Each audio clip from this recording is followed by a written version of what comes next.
ప్రభుత్వానికి వస్తున్న నష్టాన్ని దృష్టిలో పెట్టుకొని మేము బాధ్యత తీసుకున్న తర్వాత ఇసుక విషయంలో కానీ క్రషర్స్ విషయంలో కానీ గ్రనైట్ విషయంలో కానీ ఇతర ఖనిజ సంపదలో జరుగుతున్న అక్రమాలను నియంత్రించి ప్రభుత్వ ఆదాయాన్ని పెంచడానికి తీవ్రమైన కృషి చేసి అప్పటి వరకు రకరకాల దోపిడీలో ప్రజాప్రతినిధులు ప్రభుత్వంలో ఉన్న పెద్దలు భాగస్వాములు అవుతుంటే 100% నియంత్రించి నియంత్రణ ద్వారా ప్రభుత్వ ఆదాయాన్ని పెంచి ఎవరున్నా తన మన పార్టీ ప్రభుత్వానికి సంబంధం లేకుండా ఈ ఖనిజ సంపద ద్వారా వచ్చే ఆదాయాన్ని పెంచాలి, పేదలకు పంచాలి అనే విధానాన్ని తీసుకొని అన్ని రకాలుగా నిబద్ధత కలిగిన అధికారులనేసి నిబద్ధత కలిగిన మంత్రికి బాధ్యత ఇచ్చి ఈనాడు రిఫార్మ్స్ తీసుకొచ్చి ఆదాయాన్ని పెంచడం జరిగింది. అయితే ఈ క్రమంలో వారు ఆరోపణ చేస్తున్న రాఘవ కన్స్ట్రక్షన్స్ ఏదైతే క్రషర్ ఉందో అక్కడ కూడా ప్రభుత్వానికి రావాల్సిన ఆదాయం విషయంలో మా అధికారులు నిక్కచ్చిగా 2025 సంవత్సరంలో రాఘవ కన్స్ట్రక్షన్స్ పరిశీలించి అక్కడ వాస్తవ పరిస్థితులను తీసుకొని సినరేజ్ ఛార్జెస్ కానీ ఇతర ప్రభుత్వానికి రావాల్సిన పన్నుల విషయంలో ఆ సంస్థకు నోటీస్ ఇచ్చి ఆ పన్నులను రాబట్టి చిత్తశుద్ధితోని ప్రభుత్వ ఆదాయాన్ని పెంచినాం.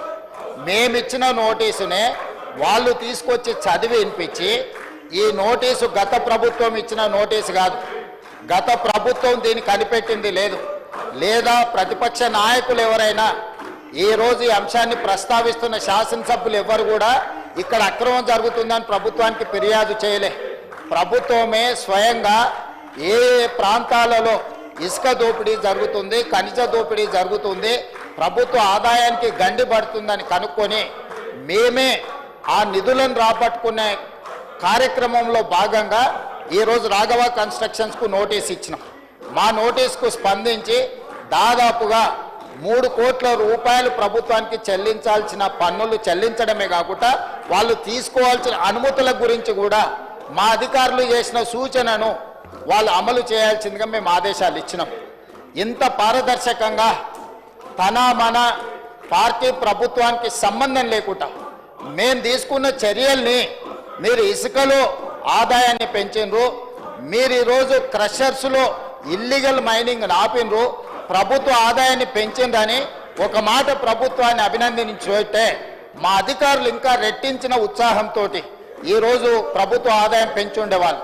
అట్లా కాకుండా ఈరోజు మేము నోటీస్ ఇచ్చి మేము రాబట్టిన దాన్నే తీసుకొచ్చి సభలో చదివి వినిపించి వాళ్ళేదో కనిపెట్టినట్టు, వాళ్ళేదో ప్రభుత్వ ఆదాయాన్ని ఈరోజు కాపాడినట్టు నటన చేసి దానికి హౌస్ కమిటీ వేయాలని చెప్పి ఈరోజు వాళ్ళు 2 రోజుల నుంచి హడావిడి చేస్తున్నారు. అధ్యక్ష వాళ్ళు అధికారంలో ఉన్నప్పుడు వేసిన హౌస్ కమిటీలు 3 ఉన్నాయి అధ్యక్ష.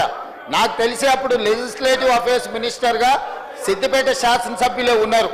House committee on illegal sale occupation of government lands, రెండవ house committee on enquiry into work properties, house committee on irregularities in cooperative housing societies. 3 house కమిటీలు వేసి ఈ హౌస్ కమిటీలను అడ్డం పెట్టుకొని వాళ్ళందరినీ బ్లాక్మెయిల్ చేసి వాళ్ళ దగ్గర ఆస్తులు కొల్లగొట్టడమే కాకుండా రాజకీయంగా కూడా పార్టీ ఫిరాయింపులను ప్రోత్సహించడానికి వాళ్ళు ఇది ఉపయోగించుకున్నారు అధ్యక్ష.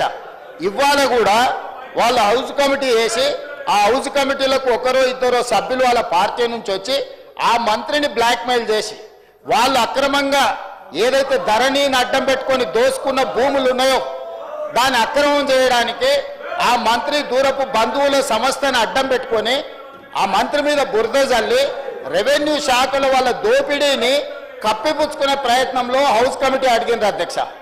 అప్పుడు మా మంత్రి గారు విచారణకు ఆదేశిస్తామని చెప్పిన ఒక దళితుడు ఆ శాఖను నిర్వహించడం అతనికి చేత కాదు, అతని సమర్థుడు కాదు అని ఆ మంత్రిని ప్రజల ముందు చిత్రీకరించడానికి పాపం ఆ మంత్రి గారు మొత్తం ఇంగ్లీష్లో చదువుకున్నాడు హెచ్పిఎస్లో.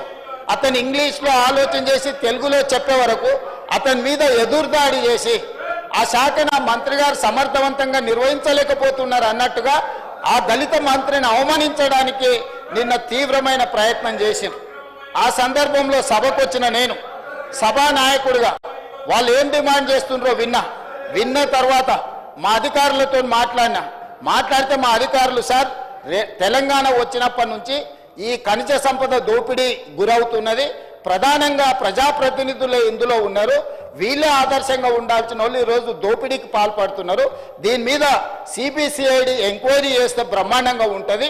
రాఘవ కన్స్ట్రక్షన్స్తో పాటు జూన్ 2, 2014 నుంచి నిన్నటి వరకు జరిగిన వ్యవహారాలు, లావాదేవీలు, అక్రమ మైనింగు, ప్రభుత్వ ఆదాయ నష్టము అన్నిటిని కలిపి సిబిసిఐడి ఏమని మా అధికారుల సూచన మేరకు వాళ్ళలాగా హౌస్ కమిటీలు వేసి బ్లాక్మెయిల్ చేసి లబ్ధి పొందాలన్న ఆలోచన చేయకుండా చిత్తశుద్ధితోటి ఈరోజు రాష్ట్ర ప్రభుత్వం ఒక సిబిసిఐడి ఎంక్వైరీకి ఆర్డర్ ఇచ్చినాం.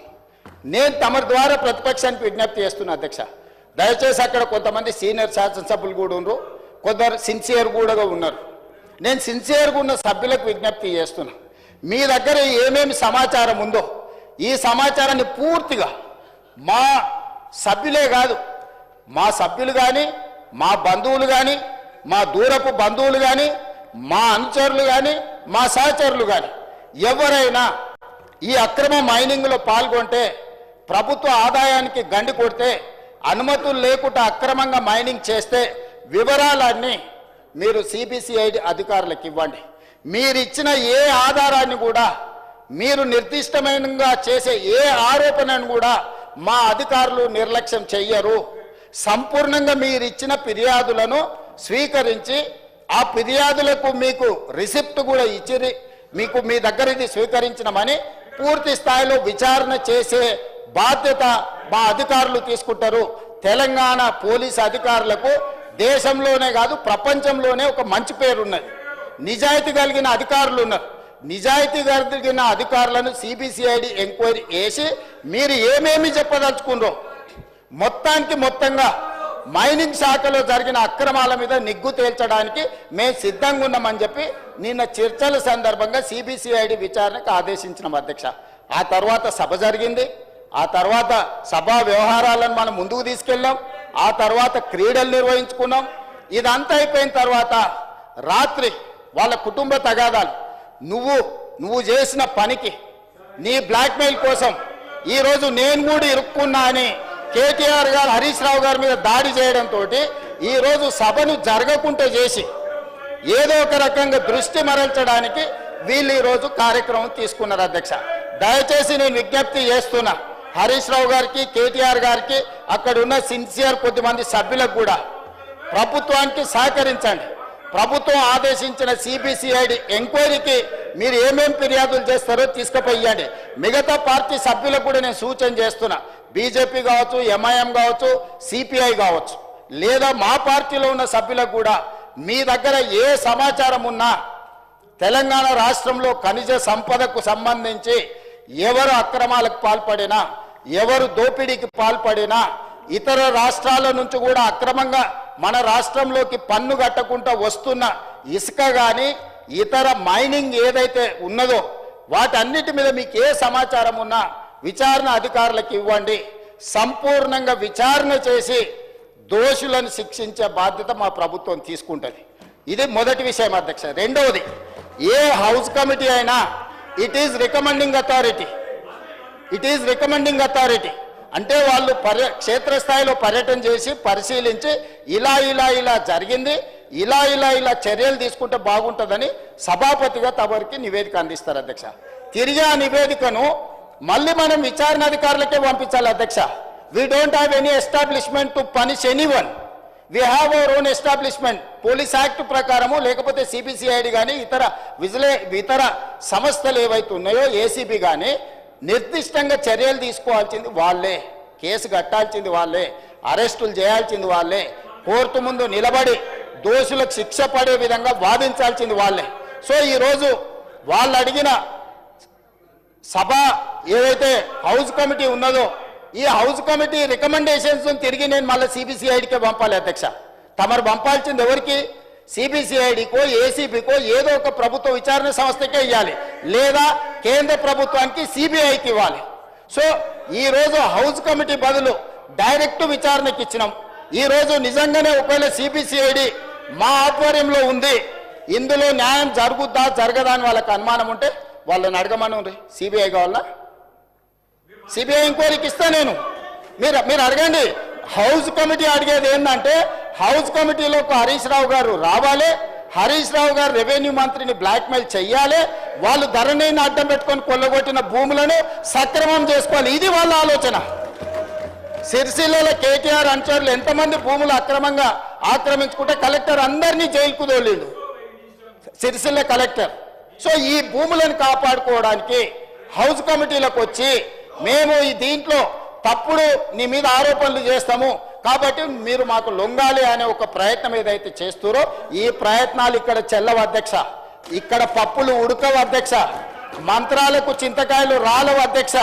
ఇక్కడ ఉన్నది రేవంత్ రెడ్డి అధ్యక్ష, భట్టి విక్రమార్క గారు అధ్యక్ష. మంత్రాలకు చింతకాయలు రాలే కాలం పోయింది. మీ ఉడత ఊపులకు భయపడే కాలం ఎప్పుడో కాలం చెల్లింది. ఇక రెండవ విషయం అధ్యక్ష, అది నిన్నటి అంశం. ఇక పార్టీ పునాదులు, ప్రతి పార్టీకి ఒక డిఎన్ఏ ఉంటుంది అధ్యక్ష. 140 సంవత్సరాల క్రితం ప్రారంభమైన కాంగ్రెస్ పార్టీ ఈ దేశంలో ఉండే ఆది పురుషులు, దళితులు, గిరిజనులు, ఆదివాసీలు ఈ దేశంకు మూల పురుషులు. ఈ దేశానికి మూల పురుషులైన ఈ దళితులు